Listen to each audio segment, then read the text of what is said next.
I stared at the grainy screen in the dark, my phone clutched so tightly my knuckles ached, as my daughter's fingers, those delicate, familiar fingers I'd bandaged 100 times, that had traced hearts on my palm when she was little, closed around the strand of pearls that had belonged to my grandmother.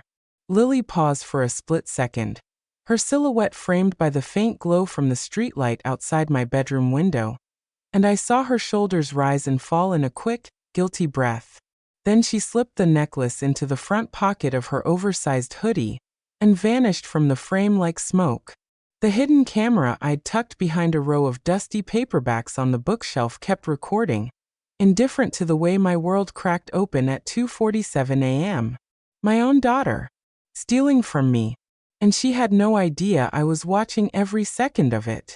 Before I take you all the way back to how this moment ripped the ground out from under me, how it forced me to look at everything I thought I knew about motherhood, trust, and myself, I want to gently ask you to subscribe to this channel and tap that like button if you can. These stories come out every single day, raw, messy, human. And if you've ever poured your whole heart into someone only to watch them walk away with a piece of it, or if you've had to pick yourself up when you thought there was nothing left to stand on, you're not alone here. We're all holding space for each other. My name is Emily Harper, and 6 months ago I would have told you my life was finally, quietly okay. I was 36, living in a 3-bedroom split level in Naperville, Illinois. One of those neighborhoods where every lawn looks manicured even in winter, and the HOA sends polite but firm emails about holiday lights coming down by January 15th. I'd bought the house 8 years earlier with my then-husband Mark, back when we still believed in forever. After he left, I fought tooth and nail to keep it because it was the only constant Lily had ever known. The mortgage was brutal on a single income, but I made it work. Marketing manager at a mid-sized agency downtown, decent salary, health insurance, 2 weeks vacation that I rarely took. I commuted on the Metra every morning with my stainless steel tumbler of dark roast, AirPods in, listening to whatever true crime podcast was trending that week to drown out the exhaustion. Lily was 15. My miracle baby, born after 2 miscarriages and 1 round of IVF that drained our savings. She had my auburn hair but Mark's hazel eyes, the ones that used to make me weak in the knees and now just reminded me of every promise he broke. When he moved to Seattle with a woman named Kayla who was barely older than the babysitters we'd once hired, Lily was 8. I remember her standing in the driveway in her unicorn pajamas, watching his SUV disappear around the corner, asking me if Daddy was coming back for dinner. I lied and said yes. He never did. We survived though. Became a team of 2. I worked late. She did her homework at the kitchen island under the pendant lights I'd installed myself. Friday nights were deep dish from Lou Malnati's and whatever new Marvel show was dropping on Disney+. Summers meant road trips to Door County, windows down, singing off-key to Taylor Swift. I thought we were unbreakable. The jewelry box was the one thing I refused to downsize. It sat on my dresser, dark mahogany with brass hinges, inherited from my grandmother Rose after she passed when I was 22. Inside were pieces that carried weight far beyond their carat count. The pearl necklace she'd worn on her wedding day in 1952, a gold locket with a black and white photo of my mother as an infant, the diamond stud earrings I'd bought myself the day I got promoted to senior account executive. They weren't flashy, nothing that would turn heads at the grocery store, but every time I fastened that pearl strand around my neck, I felt Nana Rose standing behind me, hands on my shoulders, whispering, "You've got this, Emmy girl." I first noticed something missing on a crisp Tuesday in early October. The leaves were just starting to turn, that perfect Midwestern gold that makes you forgive the coming winter. I was rushing to get ready for an 8 a.m. client presentation. Black blazer, nude heels, the usual armor. I opened the box for my everyday silver hoops, the twisted ones that caught the light just right. Gone. I frowned, dug deeper, checked the velvet trays. Nothing. Lily. I yelled down the hallway, mascara wand in hand. "Have you seen my silver hoops?"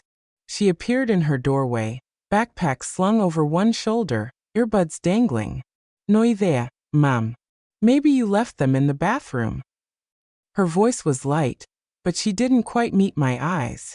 I told myself I was being paranoid. I'd been pulling 12-hour days prepping for this pitch. Of course I was misplacing things. I grabbed a different pair and dashed out, texting my best friend Sarah from the train platform. Lost my favorite earrings. Early onset Alzheimer's? Face with tears of joy. Sarah texted back a crying laughing emoji and a voice note. Girl, you're 36, not 86. Check your gym bag.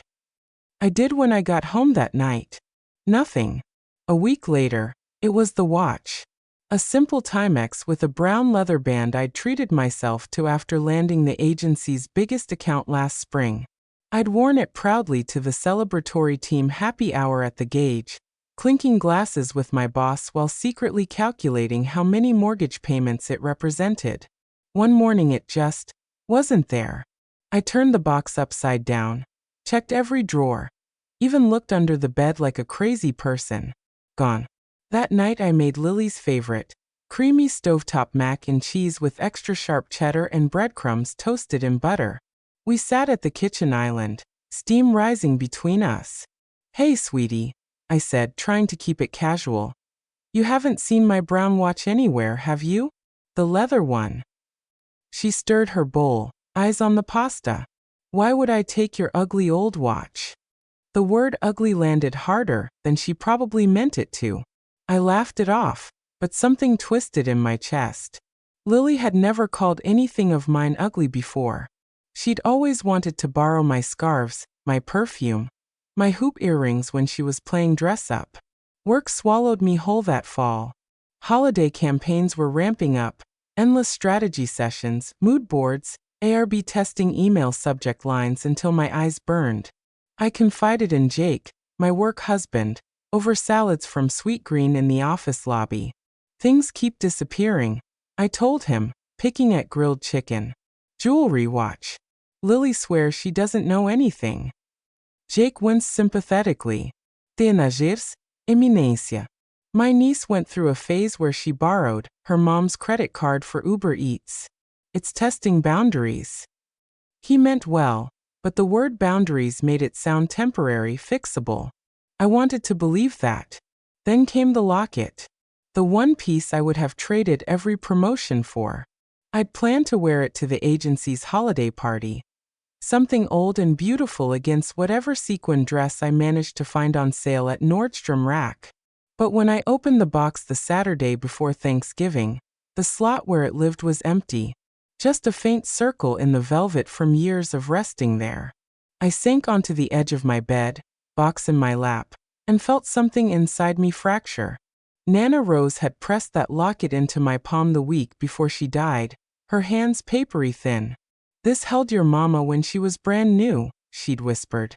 Now it'll hold you when you need reminding you're not alone.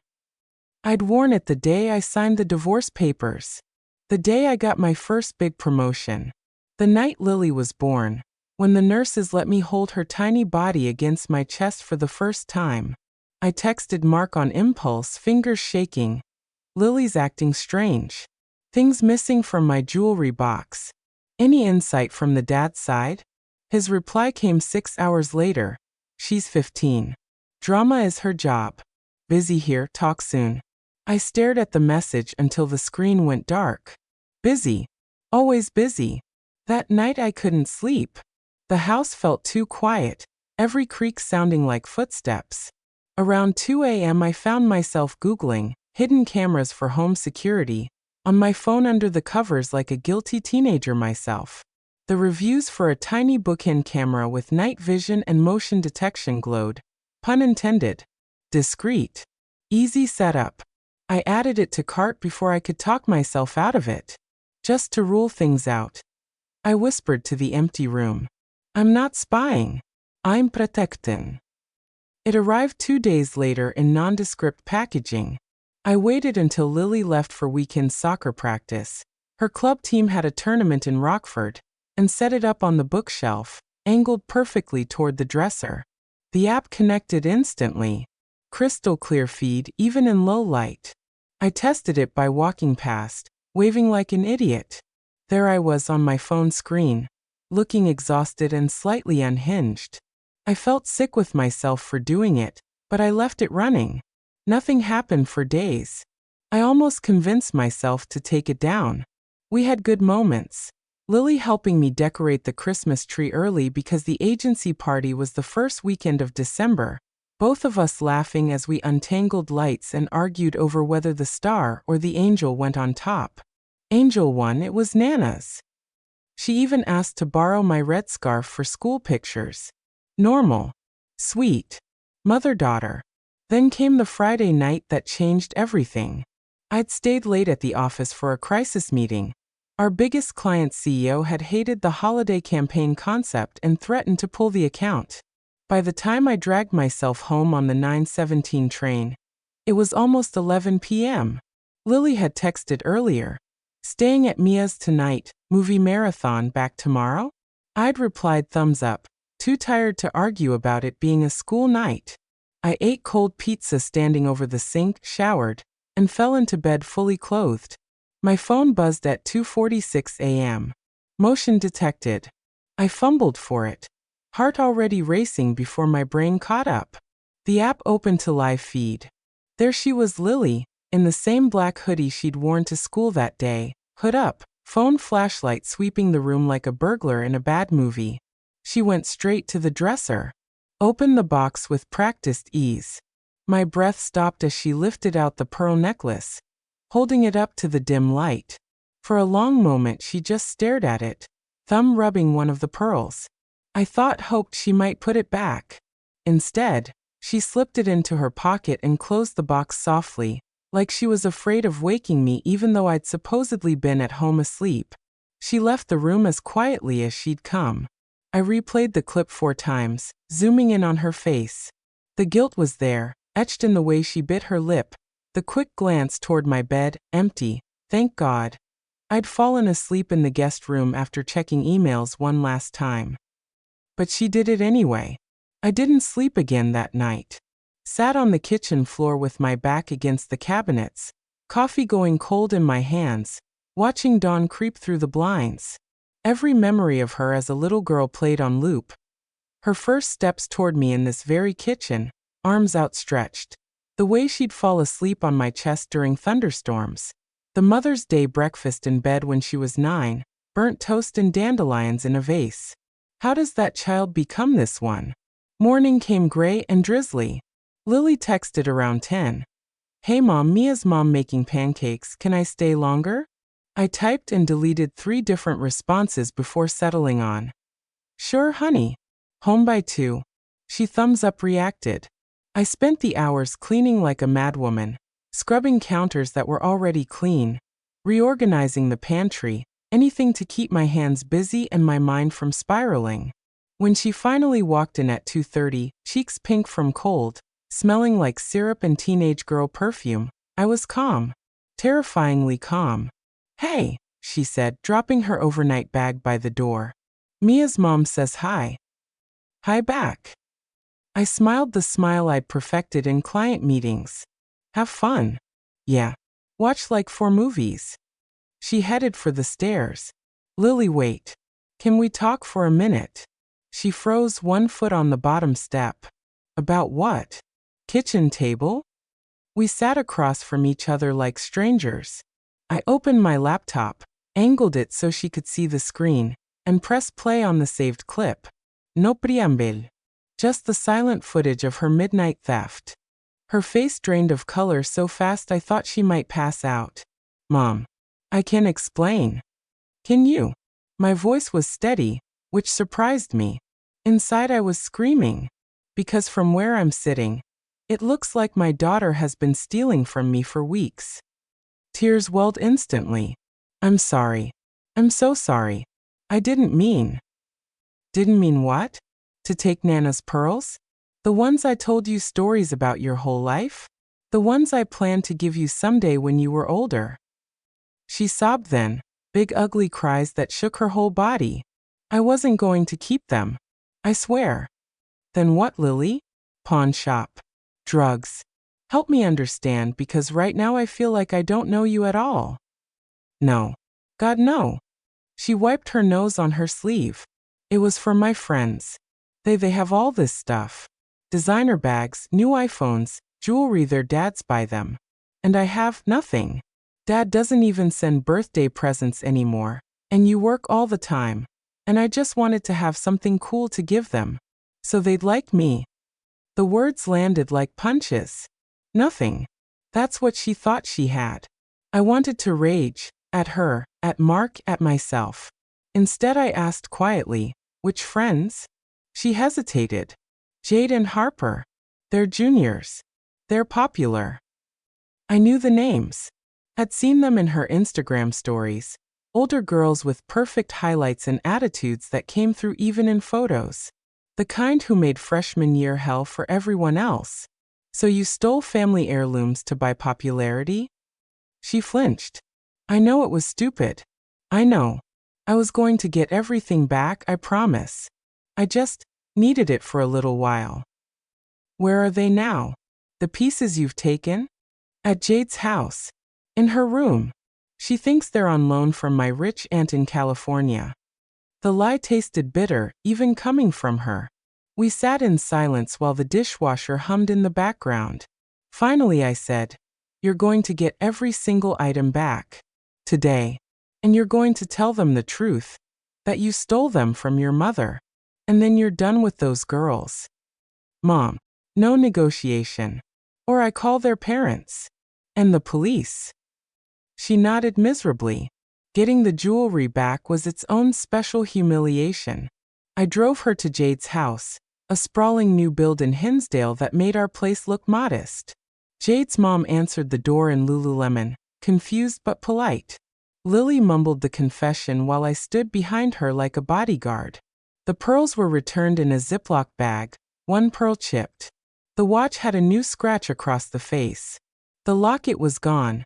Harper borrowed it for a party last weekend, but showed up 2 days later in our mailbox with no note.